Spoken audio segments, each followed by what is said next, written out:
मेरा बाप विधायक है, मर्डर केस भी संभाल लेगा। बेटा गाड़ी से 5 लोगों को टक्कर मार देता है और रौब के साथ ये कहता है, और ये सही साबित होता है। जब प्रशासन एक्शन लेता है तो सत्ताधारी विधायक पिता अधिकारियों को धमकाता है, पुलिस के ऑफिस में गोबर भर देने की धमकी देता है। ये सब हो रहा है मध्य प्रदेश में। विधायक का नाम है प्रीतम लोधी, जो शिवपुरी की पिछोर सीट से बीजेपी के विधायक हैं। सीधा कैमरे पर धमकाते हुए प्रशासन को 15 दिन की मोहलत देते हैं। देखिए, अगर 15 दिन में अगर स्पीकर नहीं दिया तो मैं फिर करेरा एसडीओपी के बंगले को 10,000 आदमी ले जाकर गोबर से भरवा दूंगा। समझ रहे हैं ना? ये उस देश की कहानी है जहां एक आम आदमी किसी नेता को चाय पिला दे तो उसकी दुकान पर छापा पड़ जाता है, लेकिन अगर रसूखदार का बेटा किसी को टक्कर मार दे, कुचल दे, तो उससे निबंध लिखवाया जाता है और छोड़ दिया जाता है। और विधायक पुत्र का दो जलवा इस केस में दिख ही रहा है। विधायक प्रशासन को चुनौती दे रहा है और सरकार मुख्यमंत्री तक मौन है। पर हम पिंच करेंगे। नमस्ते, मेरा नाम है सौरभ त्रिपाठी, आप न्यूज पिंच देख रहे हैं। कहानी 16 अप्रैल सुबह करीब 7:30 बजे शुरू होती है। पिछोर से बीजेपी विधायक प्रीतम लोधी का बेटा दिनेश लोधी तेज रफ्तार में गाड़ी चला रहा था। कुछ देर बाद वो करेरा थाने के सामने से गुजरता है और 5 लोगों को टक्कर मार देता है।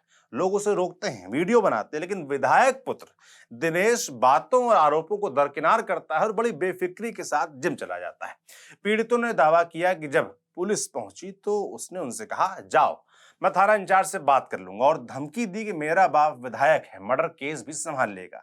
इसके बाद पुलिस ने दिनेश लोधी के खिलाफ मामला दर्ज किया और उसे पूछताछ के लिए करेरा पुलिस थाने बुलाया। बकौल आईपीएस आयुष जाखड़, जो करेरा एसडीओपी है, दिनेश लोधी से पुलिस थाने में पूछताछ की गई और मामले की जांच के तहत उसे दुर्घटना स्थल पर ले जाया गया।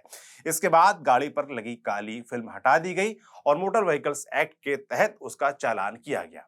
इसके बाद कैमरे के सामने आए तमतमाते हुए बीजेपी विधायक प्रीतम लोधी। उन्होंने दावा किया कि पुलिस ने उनके बेटे से कहा कि आइंदा यहां दिख मत जाना, और ये बात विधायक और उनके पुत्र दोनों को बुरी लग गई, चुभ गई। वही विधायक जो पहले दावा कर रहे थे कि उन्होंने खुद पुलिस को एफआईआर दर्ज करने को कहा, वो यूटर्न ले चुके हैं और पुलिस अधिकारियों को धमका रहे हैं। देखिए, तो मैं फिर करेरा एसडीओपी के बंगले को 10,000 आदमी ले जाकर गोबर से भरवा दूंगा। फिर मैं इसमें बाद में न कहें, इसलिए मैं स्पष्टीकरण चाहता हूं कि ये सफाई दें कि मैंने कितना सहयोग किया है। अब जिस तरह विधायक जी एसडीओपी को धमका रहे हैं, कि आईपीएस को धमका रहे हैं, वो हमें उनके अतीत की याद दिलाता है, जिसे प्रीतम लोधी खुद अपने हलफनामे में भी दर्ज करवा चुके हैं। उनके खिलाफ हत्या और हत्या के प्रयास जैसी गंभीर धाराओं में 9 मामले दर्ज हैं। वो 3 हत्याओं के मामले में आरोपी रहे हैं। एक बार तो उन्हें जिला बदर भी किया गया। लेकिन कमाल तो साहब जनता का भी है, जिसने नेताजी को गद्दी पर बैठाया हुआ है, और उसी गद्दी की गर्मी में विधायक जी कह रहे हैं कि 10,000 लोग भेजकर एसडीओपी के बंगले में गोबर भरवा दूंगा। मेरा मुक्का पहले 2.5 किलो का था, अब 250 किलो का हो गया है। एसडीओपी की बेचैनी दूर कर दूंगा। और ये एक जनप्रतिनिधि की भाषा है, नोट कर लीजिएगा।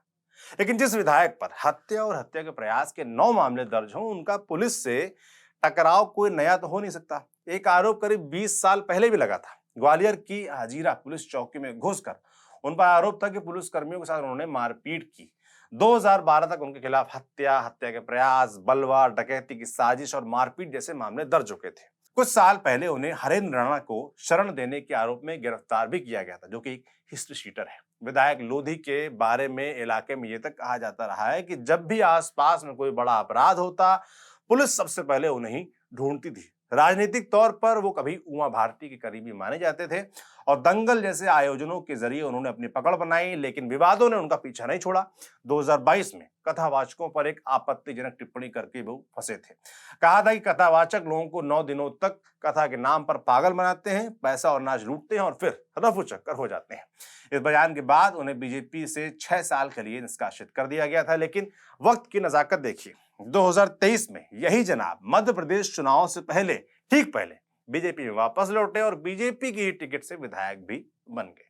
खैर, रिकॉर्ड सिर्फ विधायक जी का ही खराब नहीं है, उनके बेटे दिनेश लोधी भी अपने पिता के पद चिन्हों पर ठीक से चल रहे हैं। 2024 में ग्वालियर में पड़ोसियों पर गाड़ी चढ़ाने की कोशिश की, जेल गए। करोड़ों की वसूली का आरोप भी है उन पर, लोग ऐसा कहते हैं। और अब गाड़ी से 5 लोगों की टक्कर वाला मामला सामने आया है। इसी बीच एमपी आईपीएस एसोसिएशन भी विधायक जी के विरोध में उतर आया है। लोधी के बयान पर नाराजगी जताई है और एक्शन की मांग की है। आईपीएस एसोसिएशन ने कहा है कि किसी भी जनप्रतिनिधि का पुलिस अधिकारियों के साथ इस तरह का व्यवहार पूरी तरीके से अस्वीकार्य है। एसोसिएशन ने इसे न केवल एक अधिकारी का अपमान बताया बल्कि कानून व्यवस्था के लिए भी चिंताजनक इसे करार दिया है। कांग्रेस पार्टी भी अब इस मामले पर फ्रंट फुट पे है और सरकार को घेर रही है। मध्य प्रदेश कांग्रेस के अध्यक्ष जितेंद्र पटवारी ने एक्स पर पोस्ट कर लिखा, 20 साल से भाजपा को सिराखों पर बिठाने वाली जनता को भाजपा विधायक पुत्र सरेआम रौंद रहे हैं और विधायक पुलिस आईपीएस से कह रहे हैं, मेरा बेटा करेरा आएगा, चुनाव भी लड़ेगा, तेरे डैडी में दम हो तो रोक लेना, हमारा इतिहास भी देख लेना, अपनी औकात में रहो। गृह मंत्री मोहन यादव जी, क्या मध्य प्रदेश में आप सरकार चला रहे हैं या सर्कस? आपके विधायक का बेटा निर्दोष लोगों पर गाड़ी चलाता है और आपका विधायक पुलिस अधिकारियों से औकात में रहने को कहता है। खैर, राजनीति के तहत कुछ सवाल इस मामले में उठ रहे हैं जो बिल्कुल लाजमी है। आखिर विधायक अपना कौन सा इतिहास याद दिलाना चाहते हैं पुलिस वालों को?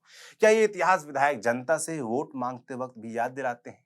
क्या वे जनता को बोलेंगे कि मेरा इतिहास जाकर देख लेना, तब वोट देना? सवाल ये भी है कि क्या इन हरकतों पर सरकार बोलेगी? वो मौन क्यों है? खास तौर पर मुख्यमंत्री मोहन यादव कहां हैं? क्या उन्हें अपने विधायक की करतूत नहीं दिख रही? क्या उन्हें नहीं दिख रहा कि उनका विधायक उनकी ही पुलिस को धमका रहा है? खुलेआम कह रहा है कि मेरा इतिहास देख लो। सीएम साहब, आप क्यों देख नहीं रहे हैं उनका इतिहास? नहीं देखेंगे तो जनता कहो कल को देख ले, और तब पक्का है वर्तमान और भविष्य खराब हो सकता है इन विधायक जी का। वैसे सच कहें तो जनता से भी बहुत उम्मीद लगाना बेईमानी होगा, क्योंकि जनता के आशीर्वाद से ही तो ऐसे लोग विधायक, सांसद, मंत्री बनते हैं। तो जनता को भी पुनर्विचार करना होगा, क्योंकि वोट देते वक्त जो जनता के मुद्दे होते हैं वो आप सब जानते हैं। तो जनता को भी ऐसी चीजों पर विचार करना होगा। जनता से भी हमारी अपील है, सोचिए, विचारिए कि आप कैसे लोगों को चुनना है। खैर, आप लोग इस खबर पर क्या सोचते हैं बताइएगा जरूर कमेंट बॉक्स में लिखकर। वीडियो शेयर कीजिएगा ताकि ज्यादा से ज्यादा लोगों तक ये बात पहुंच सके। चैनल को सब्सक्राइब जरूर कीजिएगा। मेरा नाम सौरभ त्रिपाठी है, ऐसे लिखा हमारे साथी सूरज ने, और कैमरे के पीछे ऋषि हैं। शुक्रिया।